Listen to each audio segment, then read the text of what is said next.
Hey, it's me, the Jazz Network, coming back with another video. Today we're talking the preview of week 1. It's in the books. It's 1 week in. Super great week for some teams, super terrible week for some other teams. So let's get started from my record standpoint. Overall, I predicted 6 out of 16 tonight this week. That being 6-9-1. That tie in Cleveland, but other than that, I did pretty bad. So let's get started on Thursday Night Football. Obviously, we know the Atlanta Falcons came into this game trying to stomp out a Philadelphia hope of a repeat.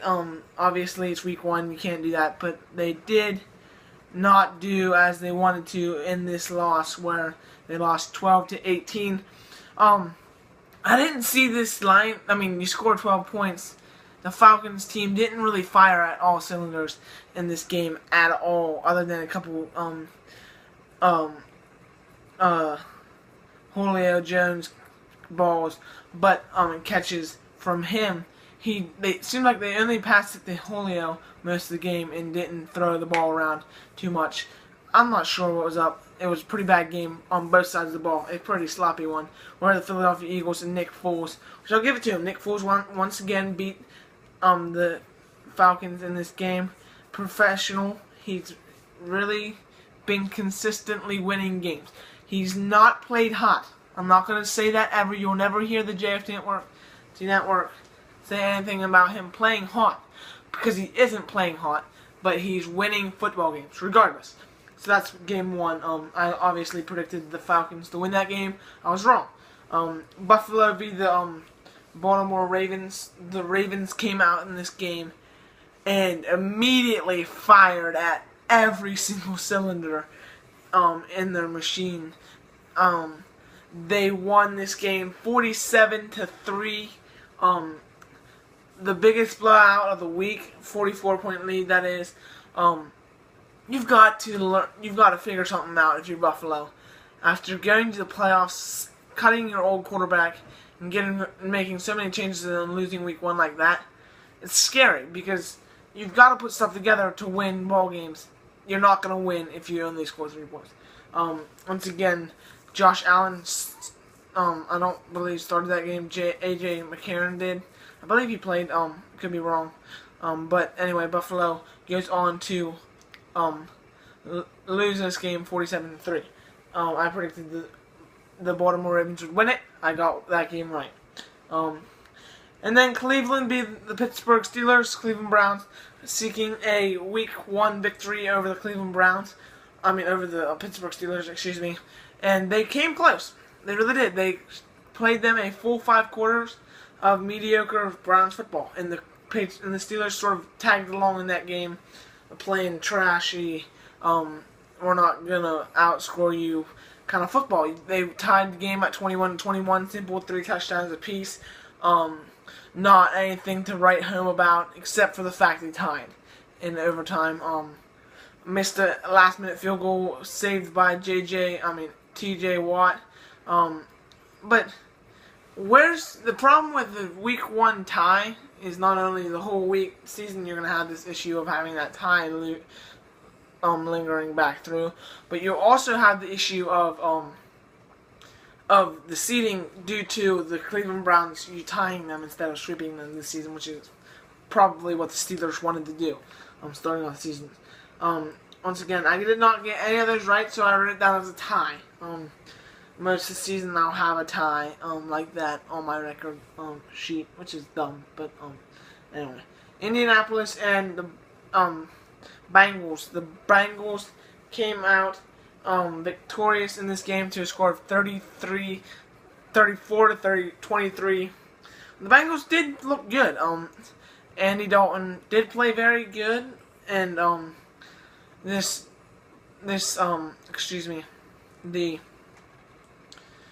the Colts came out and played a reasonable game as well, with a 23-point game.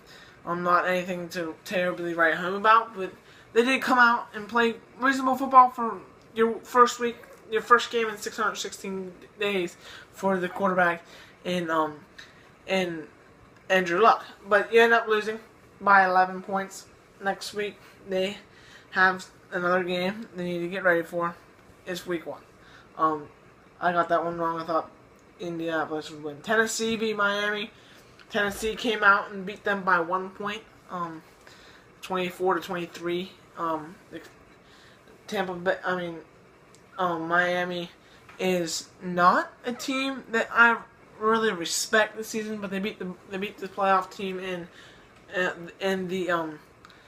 in quarterback Marcus Mariota in that game. Went down with an injury. I believe he came back into the game later on, but he is still in injury protocol this week. At this point, we'll give an update on Wednesday night sports news review tomorrow night. But once again, Miami wins that game and gets on.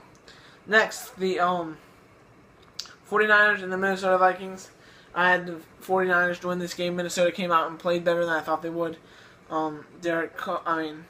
Kirk Cousins came out and showed what he's worth as an NFL player in this game. You get the W here. It's week 1, 16-24, I believe was the score. Sort of simple smash mouth football for both teams. This defense of the Minnesota Vikings is still to fear, very much so, in a hot offense, which I thought would be pretty good this year, including this week, that being the 49ers. But for the 49ers, you still have faith, 6-1 quarterback as your starter in Jimmy Garoppolo. You have next week, get better. But anyway, Minnesota gets the W there. Next, Houston Texans and the Patriots. The Patriots win it 27-20.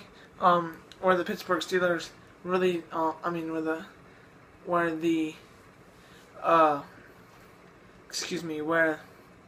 the Patriots sort of did a Patriot thing. They've won all 7 matchups in the Houston Texans history.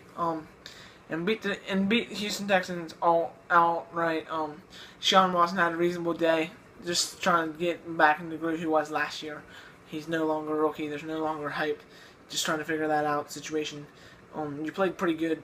I think he played pretty good for playing the Patriots week 1, but he did okay. And the Patriots ended up winning it though. I had the Patriots to win it, so that's what happened. Tampa, New Orleans. This game outright is crazy. 40-48 in a Tampa Bay Buccaneers victory, where Fitzpatrick came back out. Ryan Fitzpatrick came out for 4 touchdowns, 414 yards, and the win. Most importantly, I got a text from my Tampa Bay Buccaneer fan. Touchdown. Fitzmagic is back. I don't think that's gonna happen. I think they're gonna lose this week. But we'll get to that when that comes to that on Friday night. We'll get those predictions in. By the way, just so you know, the Thursday night game will be predicted on Wednesday Night Football Talk. As you know, or the week breakdown. And we'll get to talk about some other things there. But anyway, Tampa Bay beats New Orleans. I don't think it's a matter of the Saints being a bad franchise or bad. Don't jump to that conclusion. It is overreaction Monday in the NFL. But most importantly, you need to understand the fact is that that defense of the New Orleans Saints is back to its 2017, 2016, 2015 kind of form, where you don't play as good as your offense does, and you lose to scores like 40-48. It's just got to be annoying for a defensive coordinator for the Saints. Next, Jaguars and Giants. The Jaguars come out victorious in this game, 15-20, in a game where both teams shined. I think Blake Bortles is getting better and better. He's still not a top 10 quarterback in the league. He's still not a top 20 quarterback in the league. I think he's third tier quarterback. But I think he's consistently getting better and leading his team with a great defense to wins over hard teams this year will be hard teams like the Giants. The Giants that are pretty good with a shining 68-yard runner in Saquon Barkley. He shined very nice. I like that out of Barkley. Nothing too hot. Nothing. He doesn't talk a lot of smack, but he gets 68-yard kind of runs, which is good for this team. Next, KC v the Chargers. I had the Chargers to win it. Obviously, KC came out 38 to 20, I believe was the final score. If I'm wrong, tell me in the comment section. Pat Mahomes played great for a rookie starter, for a redshirt freshman kind of player. I think his performance was maybe just as good, or not as good, but just as good as Sam Darnold's on Sunday night on Monday Night Football, which we'll get to later on. But I think overall, you win game one versus a hard divisional team. You know the situation. You just flat out win. It's impressive out of a debut starter there for this Chiefs team. They are to fear this year. Washington and Arizona. Washington Redskins won this game. Arizona played to a normal level where they played mediocre most of the game and lost. Sort of what the Arizona Cardinals have become in the last couple of years since the ending of Carson Palmer and the ending of Kurt Warner, obviously, way back. But Washington does get the win here in an Alex Smith game where he played pretty darn good most of the game and just did an Alex Smith kind of game. 200-some yards passing, a couple TDs, and interception. Just the normal Alex Smith kind of idea. Well, next game, Dallas Cowboys and Carolina Panthers. I watched most of this game live, actually. But the Carolina Panthers mostly did what it took to win versus a pretty soft, overappreciated Bears. Cowboys team. Excuse me, fumbling over my words. Cowboys team, which only muffled up 8 points in a Ezekiel Elliott run, where the Panthers won it in a clean sweep kind of game. Seattle and Denver. Denver gets the W here. Seattle gets the W. Denver does get the W here. A sad showing for Seattle. You gotta wonder what's wrong with Russell Wilson. If it's going to be season-long kind of thing where he doesn't perform very well. Who knows? But it's going to be tough for Seattle. We'll talk about that tomorrow night in a sort of shocker, lose week one kind of talk of it, which we'll do every week. Bears and Packers. Packers win in a show-out kind of game. Where the Packers come in 20 the zip at halftime, and you just show out and play what is gridiron kind of football, where you just come in, where Aaron Rodgers comes in after a knee injury in the first half, and just does what Aaron Rodgers does the best, and throws a couple touchdown passes, manages the game, and hits a couple when he needs to, and wins the football game. Which I honestly, watching it live when he came back, I knew with a passion versus the Bears this was his game to win. And he did it. So it's one of his top 10 games of his career, in my opinion. Way show out in week one for Aaron Rodgers. But the Bears look pretty good in this game, regardless of the loss. But for Bears fans, you just got Aaron Rodgers. And you know about that already. I don't have to tell you, but that's my opinion on that game. Next, the Monday night game, the New York Jets and the Detroit Lions. I'm going to make a better video on this later on, tomorrow morning probably, or tomorrow evening, before the other show tomorrow night. But the Jets showed out so good. I've been bragging about them all day long. As a Jets fan, I just went rogue. Take my hat off because you can't see my face, but went rogue about all the things they've done. I don't want to get too excited.